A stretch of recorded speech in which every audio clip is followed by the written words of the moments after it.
ሰላም የአፍሪ ፊልምስ ቤተሰቦቻችን እንዴት ናችሁልን? ተመልሰናል። ለዛሬም በፈረንጆቹ 2011 ዓ.ም ተሰርቶ ለእይታ ይበቃ ትዝናኑበታላችሁ ብለን ያሰብነውን ኮሜዲ ወንጀል የፊልም ዘውግ የያዘውን ታወር ሃይስት የተሰኘውን ምርጥ ሙቪ ያመጣንላችሁ። እንደተለመደው ቪዲዮውን ላይክ በማድረግ እያበረታታችሁን ኮምኩሙ።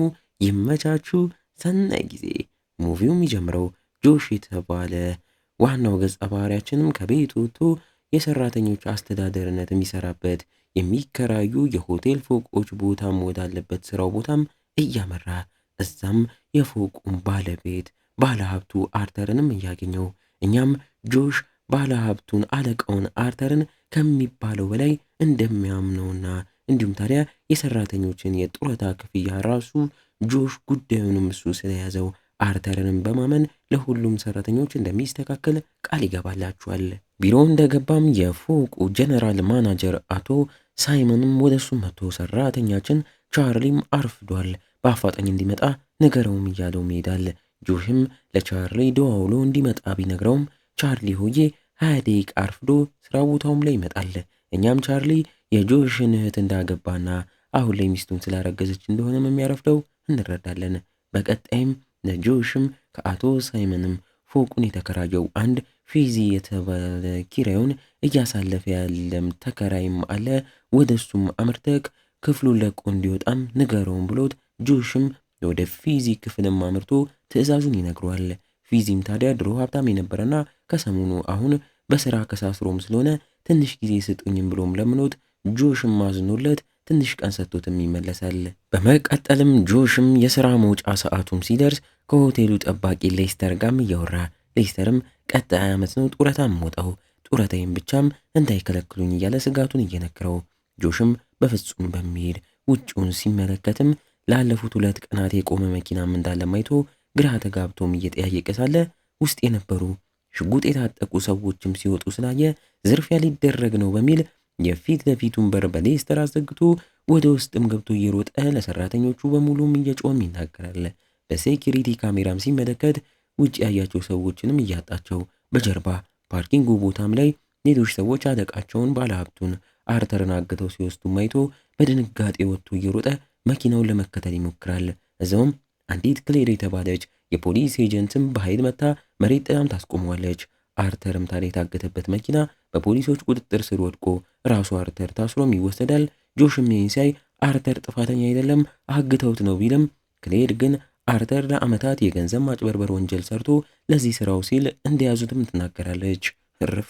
በዚህም አርተር ወደ ዘብጥያም ሲወርድ የሆቴሉ ሰራተኞችም ስጋትም ገብቷቸው ጭራሽ ለዓመታት አርተር ለነሱ ብሎ ያስቀመጠ የተባለው የጡረታ ገንዘብም ሊታገት ስለሚችል እሱም አለመኖሩ ይበልጥ ስጋትም ገብቷቸው ከጆሽ ጋርም ተሰብስበው ይማከሩበታል።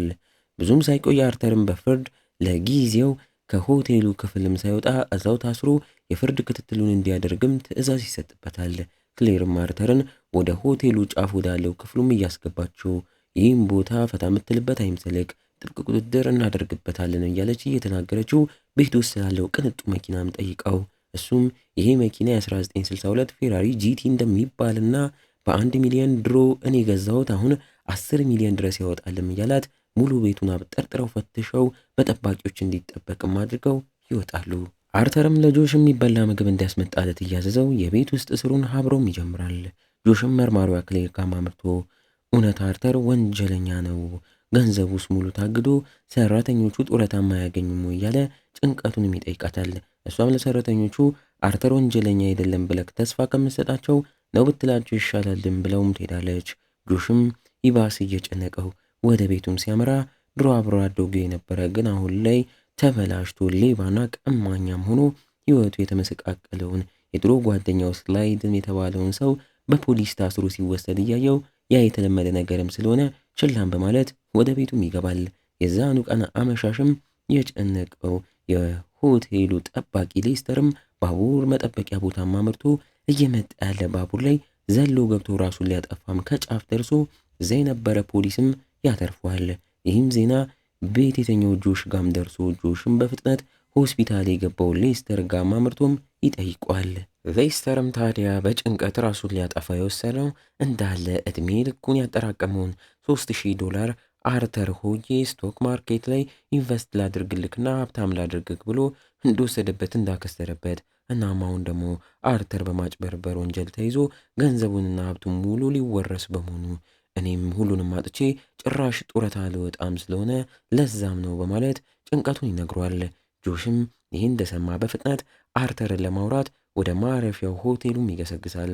እዛ ደርሶ ሊገባም ሲል ጠባቂዎቹም እነ ቻርሊም ደርሰው እያስቆሙት፣ ፊዚም እዛ ደርሶ የተፈጠረውንም ጠይቆ እኔም እንደ አርተር በስቶክ ማርኬት ብዙ ገንዘብ ከስሬያለሁ፣ አሁንም ታዲያ ገንዘቤን እንዲሁም ሚስቴንም አጥቼ መታሰሬም አይቀርም እያለም በጭንቀትም ሲናገር፣ ጆሽም ታዲያ ትንሽ የተረጋጋ መስሎ ጠባቂዎቹን ለአርተር የሚበላ ምግብ አምጥቼለት ነው በሚል ከቻርሊና ፊዚም ጋርም ሆነው ወደ ውስጥ ይገባሉ። እንደገቡም ለአርተርም ሌስተር ላይ የተፈጠረውን የባቡር መንገድ ላይ ዘሎ ገብቶ ራሱን ሊያጠፋ እንደነበረም እንዲሁ ገንዘብ አንተ ተቀብለ ካክስረከዋለ እያሉ ሲጠይቁት እሱም ምንም ሳይደናገጥ ለራሱ ለሌስተር ብዬ ነበር ያንን ያደረግኩት አልተሳካም ቢልም ጆሽም ደሙ እየፈላ ለሌስተር ምንም አታስብም ማለት ነው፣ ይሙት ይትረፍ እኮ አልጠየቅንም እያለ በንዴት እዛ ላይ ጎልፍ መምቻ ብረትም አንስቶ የሚሳሳለትን ቅንጡ ፌራሪ መኪናውን መስታወቷን እያደቀቀ ንዴቱን ይወጣል። እነ ቻርሊም በዚህ ድርጊቱ ይገረማሉ፣ ይደናገጣሉ። ወዲያው በጀነራል ማናጀሩ ሳይመንም ተጠርተው አርተር የሰራው ስራ ልክም መጥፎም ሊሆን ይችላል አይታወቅም፣ እናንተ ግን አሁን ያረጋችሁት ስራ በጣም ልክ አይደለም፣ በዛም ከስራ ተባረራችኋል በማለት አባሯቸው።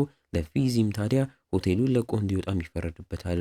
ጆሽም ታዲያ ለቆ ከመውጣቱም በፊት ወይዘሪት ሉዊ የምትባለው የህግ ትምህርቷን ጥብቅናዋን የምትማረውን ሰራተኛዋንም ለፈተና ሺቅናሽም እያላት ሌሎቹን ሙሉ ሰራተኞችንም ተሰናብቶም ይወጣል። አመሻሽ ላይም ከመርማሪዋ ክሌር ጋም ተገናኝቶ ስለ አርተርም እያወሩ እንደምንም ብዬ ቢያንስ የሰራተኞቹን የጡረታ ገንዘብ ባስመልስ በዛም ምንኛ ደስ ባለኝም እያለ ምኞቱንም ነግሯት ሊወጣ ሲል ተመልሶ መቶ አንድ ሁለት እንዲሉም ትጋብዟለች። እሱም ተስማምቶ ሲጠጡም አምሽተው ክሌርም በሞቀታ መንፈስ አርተር የት እንደሆነ አይታወቅም የሚያርፍበት ቤት ውስጥ ግን እዛ ብቻ 20 ሚሊዮን የሚጠጋ ዶላር ሀብቱን ደብቆም እንዳስቀመጠም መረጃም ትነግሯለች። በለው እንዲህም ተናግራ ተሰናብተው ትሄዳለች። ይህን የሰማው ጆሽም ጭንቅላቱ ከሚባለው በላይ ስለዛ ጉዳይ ማሰብም ጀምሮ ሳይውል ሳያድር ድሮ ቢሮውም ላይም ተመልሶ ማስታወሻ ደብተሩን ወስዶ በመንገዱ መሃል ገንዘብ ማስቀመጫ ካዝና መሸጫ ቦታም እየተመለከተ እየመዘገበ ለቀጥታ ስራ ቦታ የሚያውቃቸው ቻርሊንና ሄነሪን እንዲሁም ከስራው ከቦታው ከሚያድርበትም ቦታ የተባረው ፊዚንም ጠርቶ ስለ አርተር ያገኘው መረጃ ሁላም ነግሯቸው ከቅርብ ወራት በፊት ትዝ ካላችሁ አርተር ማረፊያ ቦታው ላይ እድሳት በሚል ሰራተኞችን አስገብቶ አሰርቶ ነበር። የዛኔም ነው የሚሆነው 20 ሚሊዮን ያስቀመጠበትን ካዝና ያሰራው። እኛም ደፈር ብለን እሱን እንዝረፈውና ለሰራተኞቹ የሚገባቸውን ለእኛም የሚገባንን ገንዘብ እንውሰድ የሚል ሀሳብም ያመጣል። በለው ሄነሪና ፊዚም ከአንዳንድ በሀሳቡ ሲስማሙ፣ ቻርሊ ግን ይቅር እኛ ምንም የመዝረፉ እውቀቱና ልምዱ የለንም ጉድ ነው የምንሆነው በሚል ሳይስማማም ሲቀር፣ ጆሽም ታዲያ ታስቡ በስርቆት ላይ ከድሮ ጀምሮ ችሎታ ያለው ሰውን ያውቃለው እሱም ቡድናችን ላይ እንቀላቅለዋለንም ብሏቸው ለቀጣይ ቀን ታስሮ ያለው አብሮ አደጉ ስላይድ ጋም አምርቶ ዋስትና ከፍሎለት ያስወጣል። ስላይድም ውጭ የሚወጣ ማን የከፈለልኝ በሚልም ተገርሞና ግራ ተጋብቶ ሲወጣ ጆሽንም ሲያየው ይበልጥ ግራ እየተጋባ፣ ጆሽም ታዲያ እርዳታክን ፈልጌ ነው ብሎት በመኪናውም አስገብቶት ይዞም ይሄዳል። ስላይድም ታዲያ ለምንድን ያስፈታከኝ አሁኑኑ ምክንያትክን ንገረኝ እያለ ስላስጨነቀው መኪናውንም አቁሞ ሙሉ እቅዱንና ስለ ዝርፊያው ያለውን ነገር ይነግረዋል። ስላይድም በሀሳቡ ተስማምቶ እነ ሄነሪ ለመታወቅ አንድ ሞት ላይም ቢያገኛቸውም ገና ሲያያቸው ዝርፊያ ላይ ምንም እውቀት እንደሌላቸውም ሲያቅ በጭራሽ ከነዚህ ጋር ማን ያልዘርፍም፣ ዝርፊያ መሃል ብዙ ችግር ይፈጠራል፣ ጉድ ነው መሰሩኝ ብሎም ሳይስማማም ሲቀር ጆሽም እያስቆመው ሁሉም ከአንተ ስለ ዝርፊያ ለመማር አቅዷል፣ ለዛም ነው ያንተ እርዳታ ያስፈለገንም ብሎም አስማምቶት ስላይድም እስኪ ከዚህ ሞል እያንዳንዳችሁ አንዳንድ ዕቃ ሰርቃችሁ አምጡ፣ እንደዛ ካደረጋችሁ ቀላቀላችኋለሁ ብሎም ተናግሮ በሚያስቅ መልኩ ሁሉም ትንንሽ ዕቃዎች የሴት ቡታንታ ሳይቀር ሰርቀው ሲያመጡና ሲያስቀምጡ እናያቸዋለን። በዚህ መሰረት ስላይድም ቡድኑን ተቀላቅሎ የጆሽ ቤት ላይም ተሰብስበው እንዴት ወደ አርተር ማረፊያ ሆቴል በካሜሮችና ጠባቂዎች ሳይታዩ ገብተው ካዝናውን ዘርፈው እንደሚወጡም ያቅዳሉ። እዛውም እንዳሉ መርማሪዋ ክሌርም ከአንድ ፖሊስ ጋርም ጆሽ ቤት ላይ ደርሳ ስታንኳኳ ሁሉም የእሷ መሆኗን ሲያውቁ እየተደበቁ ጆሽም በድንጋጤ ወጥቶም ያወራታል። እሷም በቅርብ አርተር ነጻም ተብሎ ሊለቀቅ ይችላል፣ አንተም ታዲያ መኪናው ላይ ላደረስክበት አደጋ ሊከስክ ተዘጋጅቷል፣ ግን ይቅርታ ካለኝ አልከሰውም ብሏልም ስላለችው ይቅርታም በልም ብለው መክረው ጆሽም ተስማምቶ ወደ አርተር ማረፊያ ቦታም አምርቶ ይቅርታም ይጠይቋል። በዛውም ቤቱም በጥቂቱ ዙሪያውን እያየ ካዝናው የት ሊሆን እንደሚችልም ይገምታል። ክሌርም ወደ ቤቱም ስትመልሰው እሱ የአርተርን መኪና ሲሰባብር የሚያሳየውን ቪዲዮ ቅጂም ይቅርታ ስላለም ትሰጧለች። ጆሽም ያን ተቀብሎ ቤቱ ከመግባቱም በፊት ክሌርን ለቅዳሜ ማታ ለዴት ይጋብዛታል። እሷም በደስታ ትስማማለች። ቤቱም ሲገባ እነ ቻርሊም ጠብቀው የኤፍቢአይ ኤጀንት መርማሪ እንዴት ልታደርግ ነው ወይ ምን እያሰብክ ነው እያሉ የተበሳጩበት ወደ ዝርፊያው እቅድም ይመለሳሉ። የተለያዩ ካዝናዎችንም በፎቶ እያመጡም አይተው አርተር ሊኖረው የሚችለው ከባዱ ካዝናም ስለሚሆን ስላይድም እኔ እንደዚህ አይነት ከባባድ ካዝናዎችን መክፈት አልችልም፣ ለዚህ ስራ የሚሆን ሌላ ሰው መፈለግ አለባችሁ ስላለ በዚህ ጊዜ ጆሽም አንድ ሀሳብ ይመጣለታል። ሆቴሉ ላይ የምትሰራው ኦዴሳ የተባለችው የጽዳት ሰራተኛ ካዝና የመክፈት ችሎታም እንዳላት አስታውሶ ለስራውም መርጧት ለቀጣይ ቀንም ሄዶም ሙሉ መረጃውንና ታሪኩንም እየነገረም እቅዳቸውን ያወራታል። እሷም ካዝናውን ለመክፈት 15 ደቂቃ እንደሚፈጅባትም ተናግራ ወደ ቡድኑም ትቀላቀላለች። እንደነው ፊዚና ጆሽም የሆቴሉ ማረፊያን ከርቀት ሆነው ገቢ ወጪውን እየተከታተሉ ባለበትም ቀንለት ቻርሊ ሆዬ የሥራ ልብሱን ለብሶ ሲገባ ጆሽም አይቶት በንዴት ወደ እሱም አመርቶ ምን አስቦ እንደሆነም ሲናገረው ቻርሊም ታዲያ ማናጀሩ አቶ ሳይመንም መልሶ እንደቀጠረውና ቡድኑን ለቆ ወደ ስራው እንደተመለሰም ነግሮትም ያርፏል። አርተር ጋም ክሌር ባለችበት ጠበቋም ተገኝቶ የአርተር የፍርድ ቤት ቀጠሮ ወደ ታንክስ ጊቪንግ በዓል ዕለትም እንደተቀየረም ነግራቸው አርተርም አሁንም እሱ ራሱን ነፃ ካወጣ በኋላ ጆሽን ይቅርታ አጠያየቁን ስላልወደድኩት መልሼ ከሷለሁ ብሎም ይናገራል። ክሌርም ያንን ለጆሽ ደውላ እየተናገረች የአርተር የቀጠረው ቀን ታንክስ ጊቪንግ ዕለት ነውም ብለው አንተም የዛኑ ቀን ተከሰክ ልትታሰርም ትችላለክም ትለዋለች። የማይደርስ የለም።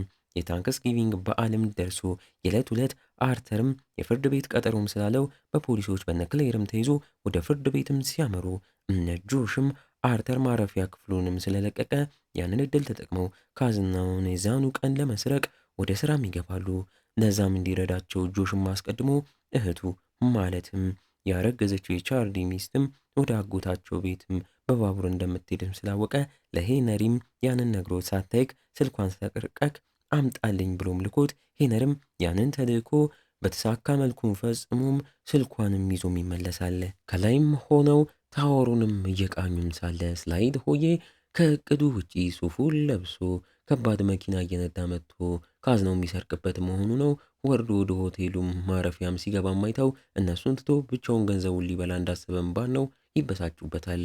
ድሮም ሌባ ማመን ቀብሮ ነው። በመቀጠል እነሱም በቻርሊ ሚስት ስልክ ለቻርሊም ልወልድ ነው የሚል ቴክስትም ጽፈው ልከውለት ቻርሊም ሚስቴ ልትወልድ ነው በሚል እየተሯሯጠ ከስራው ቦታ ወጥቶም ይሄዳል።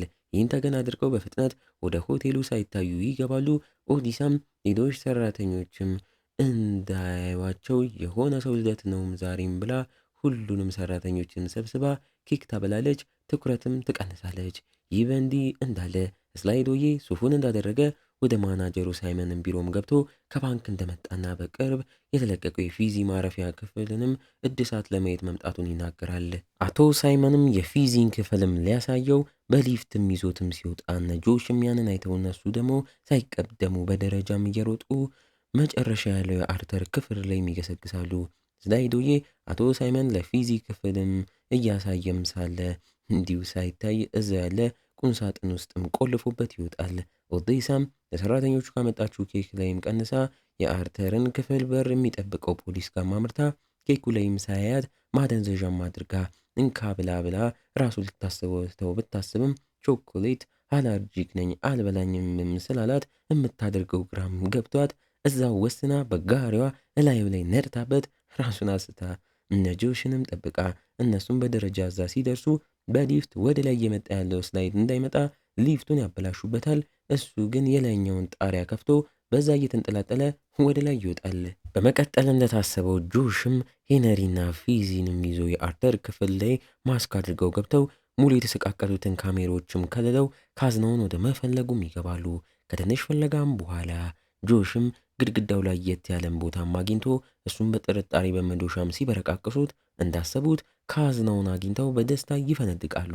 ግን እዛው ሌባው ስላይድም ደርሶ ጆሽ ላይ ሽጉጡንም ደቅኖ ቦታውን ለቀው ለእሱ ካዝናውን ትተው እንዲወጡ ሲያስገድዳቸው ከኋላው ኦዴሳ ሌላ ሽጉጥ ይዛም ደርሳ ደቅናበት እያስፈራራቸው ሽጉጡንም አስጥለው ተረክበውት በቁጥጥራቸው ስርም ያውሉታል። አይስላይድ ኦዴሳም ካዝናውን ወደ መክፈት ስራዋም ስትገባ ውጪም ላይ እነ ክሌር አርተርንም ይዘው ፍርድ ቤት ላይ ቢደርሱም የፍርድ ቤት ጠባቂውም ዛሬ ፍርድ ቤቱ ዝግ እንደሆነና ዳኛውም እረፍት ላይ በበዓል ሳቢያ መሆኑንም ነግሯቸው ክሌርም የሆነ ነገር ተፈጥሯል ማለት ነው በሚል እየተጠራጠረች ወደ አርተር ማረፊያ ሆቴልም ይመለሳሉ በለው። በተመሳሳይ ቻርሊም ከሚስቱ የተላከለት ሚሴጅ የተሳሳተ እንደሆነም አውቆ እሱም ወደ ስራ ቦታው ይመለሳል። እንደተመለሰም የነ ጆሽ ስራም ሊሆን ይችላልን ብሎ በጥርጣሬ በሲኪሪቲ ካሜራውም ሁሉንም የሆቴሉን ክፍሎችና ቦታዎችን ቢያይም ጆሽና ቡድኑን ሳያይም ይቀራል። እነ ጆሽ ጋም ስንመለስ ኦዴሳም በስንት ትግል ካዝናው እንደከፈተችው ያላሰቡት ነገር ይመለከታሉ። ካዝና ውስጥ እንኳን 20 ሚሊዮን ቀርቶ 5 ሳንት የሌለበት ባዶም ነበር። ህርፍ በዚህም ሁሉም ግራ ሲጋቡ ስላይድም በንዴት አምጡ ሽጉጤን እያለ ለመቀበል ከፊዚ ጋርም ሲታገል ሳያስቡት ተኩሰውት ጥይቷም ያቺ ቀይ ፌራሪ መኪናም ላይ ታርፋለች። በዚህም ጊዜ ነው እንግዲህ ሌላ ያልታሰበ ተአምረ ጆሽም የተመለከተው። እንግዲህ እንዲህ እያለን የዚህ ገራሚ ሙቪ ማገባደጃ ትዕይንቶች ላይ ተቃርበናል። ይህንን ቻናል ፊልም ወዳጅ ቲዩብ እንዲሁም ደግሞ ተከታታይ ፊልሞች እየለቀቅንበት ያለውን ይቻለም የተሰኙትን ቻናሎች እየሄዳችሁ ሰብስክራይብ እያደረጋችሁ ኮምኩሙ። ይመቻችሁ። ምንድነው ያዩት እያላችሁ ከሆነ ያቺ ቀይ ፌራሪ መኪና ሙሉ የተሰራችው በወርቅ ነበረና እነሱም እየተገረሙ ፊዚም ዋጋዋንም ሲያሰላው ወደ 45 ሚሊዮን ዶላር ሊያወጣ እንደሚችልም ይናገራል በለው። እነሱም ይህን የሚያክል መኪና ከፎቅ ጫፍ ላይ እንዴት ይዘውት እንደሚወጡ ግራም ገብቷቸው ጆሽም አንድ ሀሳብ ይመጣል። ፎቁ ጣራ ላይ ሁሌ የሚቀመጠውን መስታወት ማጽጃ ተብሎ የተቀመጠውን ክሬንም ስላለ በሱም በገመድ መኪናውን አንጠልጥለው ወደ ታችም አድርሰው ፊዚ ክፍል ላይም ለማስገባት አቅደው ሄነሪም ጣራ ላይ ወጥተው ክሬኑን እየተቆጣጠረ መኪናዋን ለማንጠልጠል ይታገላሉ። ወዩ ከፍርድ ቤትም ዛሬ ስራ የለም ተብለው እየተመለሰች ያለችው ክሌርም የሆነ ሰው የተሳሳተ የቀጠሮ ቀን ለእኔ ሰጥቶኛው እያለችም ጥርጣሬዋን እየተናገረች ታዲያ ይህ የሚሆነው አርተርን ከቤት አስወጥተው ሊዘርፉትም አስበው ይሆናልም በማለት ትናገራለች። እነ ጆሽ ጋም የአርተርንና የፊዚንም ክፍል መስኮትም ከፍተው መኪናውን አንጠልጥለው የጎትቶ አስወጥተው ፊዚም እታች ሆኖ ሄነሪም ከላይ ሆኖ ክሬኑን እየተቆጣጠረ አውርደው ልክ ፊዚ ገመዱንም ይዞ መኪናውንም መጎተት ሲኖርበት ፈርቶም ሲርበተበት በር ጋር ራሱን የሳተው ፖሊስም ሲነቃና በሩን ለመክፈት ሲታገል ጆሽና ስላይድም በክሬኑ ገመድም እየተንጠላጠሉ ወደ ታች ይወርዳሉ። ፊዚ ሆዬ መኪናውም መከበድ መጎተትም ስለከበደው እዛው ጭራሽ ገመዱንም ለቆ መኪናውም ላይ ይንጠለጠላል። ረፍ ጆሽም በፍጥነት ወርዶ ወደ ፊዚ ክፍልም ገብቶ ለጥቂት ፊዚን ሊከሰከስ ሲል እጁን ይዞም ያተርፏል። ውጭም ላይ እነ ክሌርም በበዓሉ ሳቢያ መንገድ ተዘጋግቶባቸው በሌላ ዙሪያ ጥምጥም መንገድም ለመሄድ ያቅዳሉ። እነ ጆሽም በስንት ትግልና ውጣ ውረድ መኪናውን ፊዚ ክፍል ላይ እንዲገባም አድርገው አስቀምጠውት አሁን ደግሞ ከዚህ ቦታ እንዴት እንደሚያወጡትም ማቀድ ይጀምራሉ። እነሱ ጋም ቻርሊ ደርሶባቸው እየሆነ ያለውንም እያየ ጆሽም ታዲያ ስለ መኪናው ሙሉ ወርቅም እንደሆነ ከወርቅ እንደተሰራም እየፈቀፈቀም አሳይቶት አርተር ሲያጭበረብራቸው እንደነበረም ሲያሳየው ቻርሊም ከአንዳንድ ቡድኑ መልሶም ይቀላቀላል። በመቀጠልም ታዲያ ሊፍቱን ተጠቅመው መኪናው ለማውጣትም አቅደው እነሱ ካሉበት ክፍል በታች ሊፍቱን አቁመው በሩን ከፍተው መኪናውንም የቁም አድርገው ከሊፍቱ በላይም ሰቅለውት በዚህ መሃልም ታዲያ ጆሽ መኪናው ውስጥ በድብቅ የተቀመጠ የአርተር ማስታወሻ ደብተርም አግኝቶ ውስጡንም ሲያዩ እንዳለ የሚያጭበረብራቸው ፋይሎች እንደሆኑም ተመልክቶ እሱን ወደ ኪሱም ከቶም በመያዝ ከመኪናው ጋር እላይ ተሰቅለው ወደ ታችም በቀስታም ይወርዳሉ። ወዮ! ከወደ ውጪም ክሌር ከቡድኗ ጋር አርተርንም ይዛ ሆቴሉ ላይም ይመለሳሉ። ሊፍቱን እየተቆጣጠረ የነበረው ሄነሪም ከቁጥጥር ውጪ ወጥቶበት እነ ጆሽም እዛው ሊፍቱ ጣራም ላይ ከነ መኪናው እንደተንጠለጠሉ ሊፍቱን በፍጥነት ወደ ታች መውረድ ይጀምራል። ለህይወታቸው ሰግተው ሲጨነቁ ሊፍቱን በታች ደርሶም ቆሞ እና አርተርን ጭኖ ደግሞ ወደ ላይም ሲወጣ ጆሽም ላይ ደርሶ መኪናው ጣራውን እንዳይመታውም እየሰጋ አሁንም ለጥቂት ይተርፋሉ። ጆሽ አሁንም እታች ግራውንድ ላይ ወዳለው ስላይድ አምጥቶ ባቆመው መኪና ይህም መኪናም ጭነው ለማምለጥም እቅድም እያመጣ በስልኩም ቡድኑና እቅዱን ቀድሞ ሰምቶ ለተቀላቀለው ጠባቂው ሌስተር ደውሎ እታች ያንን መኪና ይዞ እንዲጠብቃቸውም ነግሮት እነ ክሌርም አርተርን ክፍሉም ሲያስገቡት መኪናው እንደሌለችም አይተው ግራ እየተጋቡ የተበረቃቀሰውን ግድግዳና ካዝናውን ሲያዩ ከፖሊስ የደበቀው ነገር ነበርም በማለት እሱንም እዛው አስረው ወደ ታችም ይወስዱታል። ክሌርም የሴኩሪቲ ካሜራውን ስትከታተል ያ በሌስተር የሚነዳው ግራውንድ ላይ ያለው መኪናም በፍጥነት እየተነዳ ከሆቴሉ ሲወጣም ተመልክታ መኪናውን የአርተርን ቅንጡ መኪና በዛ ነው ጭነው እየወሰዱት ያሉ ተከተሉት እያለች ሁሉንም ቡድኗንም ይዛ ወደዛም ክትትል ይጀምራሉ። ሌስተር ፈታ ብሎ መኪናውን በፍጥነት እየነዳም ይሄዳል። ብዙም ሳይርቅ ፖሊሶች ከፊትም ከኋላም ከበው አስቁመው እያስወረዱት ከኋላ መኪናውንም ሲከፍቱት ባዶ እንደሆነም አይተው ግራም ይጋባሉ። ክሌርም በንዴት ተባባሪዎችህ ማንና የት ናቸው ተናገር እያለች ሌስተርን ብታስፈራራውም ሌስተር ትንፍሽ ሳይል ይቀራል። ፖሊሶችም ታዲያ የሌስተር ተባባሪ ወንጀሉን ሰርተዋልን በሚል እነ ጆሽን ሙሉ ቡድኑንም አስረው ከአርተር ጋር ወደ እስር ቤት በአንድ መኪናም ይወስዷቸዋል። አርተርም ሁሉንም በንቀት እያየ በንዴት አይንም እየተመለከታቸው እንዲሁ እኔ በቅርቡ ተፈትቼ እመለሳለሁ፣ እናንተ ግን እስር ቤት ትበሰብሳላችሁ፣ እድሜ ልካችሁን እዛው ነው የምበሰብሱት እያለ በንቀት ቢናገራቸውም ጆሽም ቀበል አድርጎ ያንተን የድብቅ የማጭበርበር ገንዘብ ዝውውር ያደረግክበትን ማስታወሻ የጻፍክበትን ሁሉንም ነገር ያለበት ደብተርክን አግኝቻለሁ። እሱን ለፖሊሶች አሳልፌ ሰጥቼ አንተ እንጂ እኛ አይደለንም እስር ቤት የምንበሰብሰው ብሎም ያስደነግጧል።